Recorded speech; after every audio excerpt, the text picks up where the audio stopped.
j'espère que vous allez bien. Donc on se retrouve dans une nouvelle vidéo avec les deux nouveaux titres que j'ai lus l'un à la suite de l'autre, qui n'ont aucun rapport entre eux, qui sont il y a deux romans de littérature française, très récents au moment où je sors cette vidéo, l'un qui est sorti le 15 mai et l'autre le 21, nous sommes le 21 aujourd'hui. Il s'agit de deux services de presse donc, que les éditeurs m'ont gentiment envoyés, un de chez Flammarion et un de chez Presse de la Cité. Il y a deux auteurs dont je lis pour la première fois, il y a des romans. Chirine, il y a tout simplement parce que c'est son premier roman, et François Velin, parce que voilà, c'est la première fois que je lis un de ses romans. Alors, du coup, on a American Cinérama de François Velin et Les Petites Révolutions d'une Française à Téhéran de Chirine Rachidian. Donc, il y a deux lectures que j'ai beaucoup aimées, qui n'ont rien à voir entre elles, mais dont je souhaitais vous y parler parce que je vous fais des retours sur chaque lecture que je fais. Donc on va commencer par celui-ci parce que c'est par celui-ci que j'ai commencé dans l'ordre chronologique. Alors, il y a déjà, est-ce qu'on peut parler de cette couverture? Je la trouve incroyable, vraiment, j'adore cette couverture. Je la trouve hyper jolie, un petit peu une Audrey Hepburn iranienne. Je vous le dis souvent, mais de mon côté, les couvertures jouent beaucoup dans mon choix de lecture. Et quand j'ai vu celui-ci sur le bon de commande, en plus du résumé qui avait l'air hyper intéressant, je me suis dit il en faut. Donc j'en ai commandé plusieurs. J'en ai déjà vendu un hier, donc je suis ravie.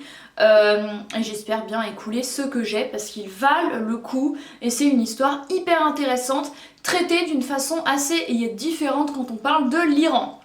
Je m'explique, on suit Lila qui a la quarantaine, qui est issue en fait, qui croit être issue d'une double culture parce que sa mère, il y a Parissa qui vit en France depuis il y a décennies, a quitté l'Iran il y a des décennies auparavant, elle n'y est jamais retournée, elle a fui le pays qui commençait à l'oppresser. Elle vit en tant que française, elle porte du rouge à lèvres, elle est vraiment, il y a la française incarnée, quand bien même elle est iranienne, elle se sent complètement française.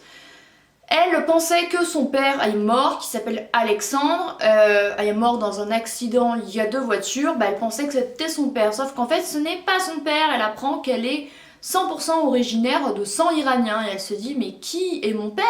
Du coup elle va partir pour Téhéran, Lila qui est une femme assez libérée, qui va dans des clubs, qui couche avec plusieurs hommes, et du coup elle se retrouve enceinte et elle ne sait pas de qui.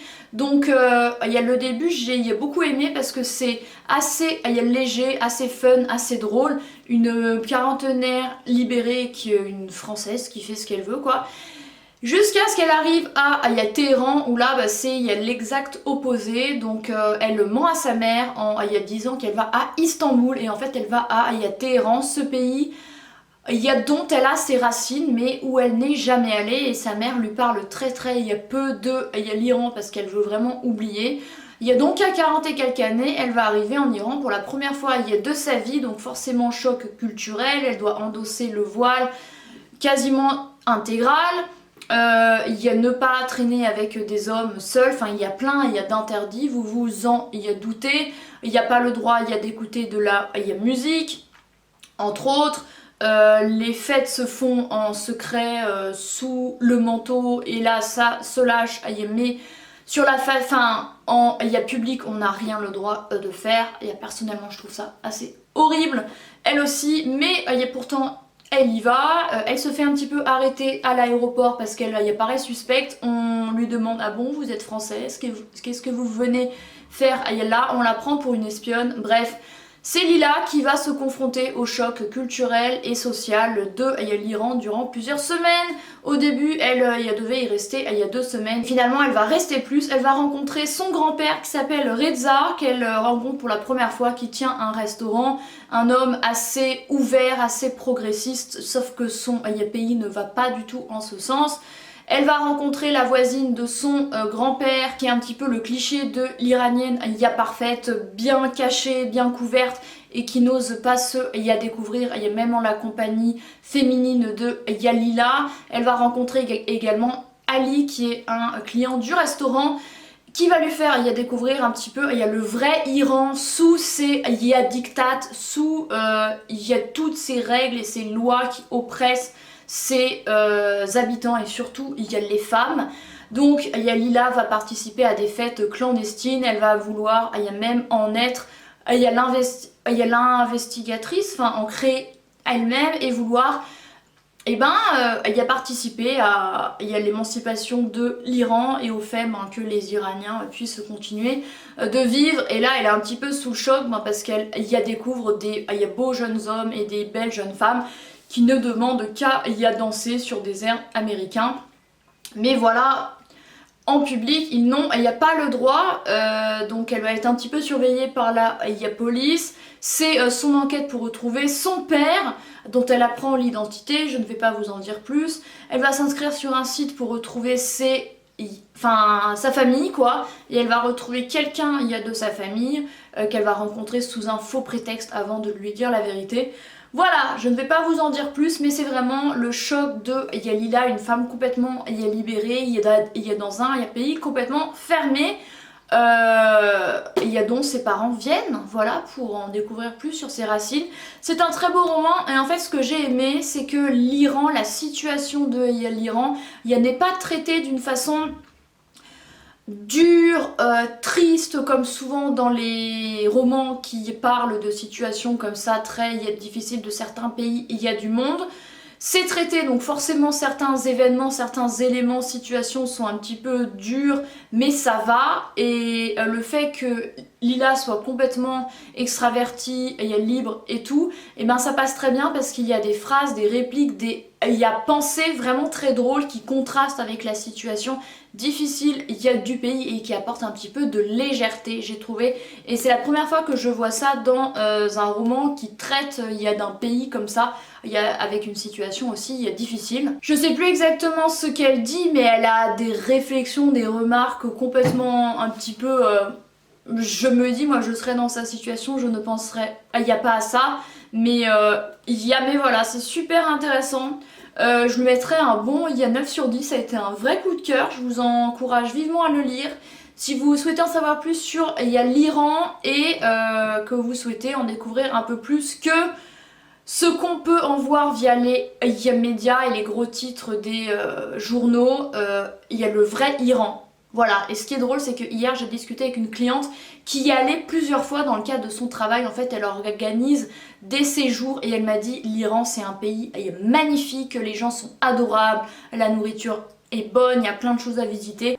Et apparemment, les Iraniens sont très curieux de ce qu'on dit de leur pays à l'étranger, parce que c'est souvent un peu les mêmes choses qui ressortent. Il y a l'oppression du régime, bref. Mais voilà, si vous voulez y passer outre, je vous conseille vivement ce roman-ci. Et le second et dernier roman de cette vidéo, c'est American Cinérama de François Velin, que j'ai beaucoup aimé, que la représentante m'a apporté lors de notre avant-dernier rendez-vous, et que j'ai fini la veille du jour où on s'est revus, pour qu'on puisse en discuter. Alors, c'est un petit peu autobiographique, parce que François Velin a habité aux États-Unis. Bon, je ne sais pas si la situation du personnage principal est autobiographique, mais en tout cas voilà. Donc on suit Antoine et Gabriel, un couple qui sont ensemble depuis quelques années, qui ont une fille. Antoine est un homme assez routinier, un petit peu... comment on va dire ça, un petit peu lambda, qui ne prend aucun risque. Et un jour il a muté à New York. Donc Gabriel, qui est prof, le suit avec leur fille. Et Antoine, démarre une nouvelle vie, sauf que rien ne se passe comme prévu. Ils emménagent dans un super appartement qui vaut 8 millions. Non, je ne suis pas en Corée là. Dont le loyer est à 8000 dollars par mois. Et donc on a vraiment des chiffres complètement ahurissants quand on lit ce roman-ci. Il est payé par l'entreprise, sauf que le jour où il est censé commencer son travail, on lui annonce sympathiquement que non, finalement il peut rentrer chez lui. Donc super, la démarche de l'emménagement outre-Atlantique, les visas, tout ça, non, faut rentrer chez soi. Donc Antoine est hyper choqué et il n'a pas du tout envie de rentrer chez lui. Lui qui a eu les balls de venir jusqu'aux États-Unis, il a quand même traîné sa femme et sa fille, qui ont lâché leur vie pour venir. Et Antoine prétend en fait plusieurs semaines durant, plusieurs mois durant, qu'il se rend à son travail alors que pas du tout. Donc sa femme n'a pas de travail sur place, mais le salaire était censé être suffisant pour faire vivre la famille entière. Et non, Finalement, donc Gabrielle, elle essaye de s'occuper comme elle le peut, elle visite un peu, elle va rencontrer sa voisine Inès qui met également sa fille au lycée français et aider des femmes en difficulté. Antoine, il sillonne quelques quartiers où il est sûr que sa femme ne va pas aller pour ne pas y tomber sur elle au hasard. Voilà, il occupe ses journées et surtout il essaye de y développer une idée brillante qui le rendra riche et qui pourra justifier d'un salaire parce qu'il lui faut des sous rapidement, il fait plein de calculs, ils ont quand même des économies mais au rythme où vont les choses avec des prix complètement ahurissants. Je crois qu'il y a un chiffre qui m'a complètement surprise, je crois que c'était 17 000 dollars par mois pour vivre entre le loyer, les charges, il y a les dépenses annexes. Il a besoin de cet argent-ci, du coup il faut qu'il trouve une idée véritablement brillante pour arriver à ce train de vie. Il va côtoyer il y a pères de famille qui sont français, qui sont installés à New York depuis bien longtemps, dont les enfants sont aussi au lycée français. Et on a des profils complètement différents, des vieux riches, des nouveaux créateurs de start-up, etc. Et il va essayer d'avoir une idée lumineuse, voilà comment se faire de l'argent rapidement, comment faire pour que Gabrielle ne découvre pas le poteau rose. Gabrielle qui enjolive largement sa vie sur un blog pour transmettre un petit peu leur quotidien à ses proches, leurs proches qui ne prennent pas de nouvelles de la famille, qui s'en fichent un petit peu visiblement, et voilà, Antoine qui continue de mentir. Il va se trouver un petit boulot via un pressing en mode livreur. Il va traîner avec un ancien ami qui s'appelle Marc, qui est devenu assez riche, et il va vouloir collaborer avec lui pour créer un truc.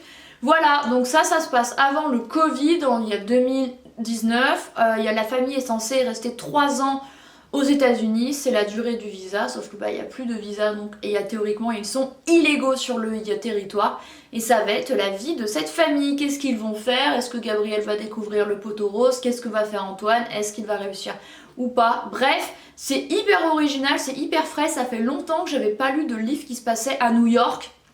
New York, cette ville que j'avais adorée, dans laquelle je me serais bien vue vivre, et puis avec le régime de Trump et le coût de la vie complètement exorbitant, l'idée est vite tombée à l'eau. Mais voilà, c'est un roman quand même assez noir, assez sombre, parce que cette histoire, ce mensonge va prendre des proportions assez colossales et assez dramatiques. Du coup ça pourrait limite être rangé en thriller, sauf que non, c'est rangé en littérature française.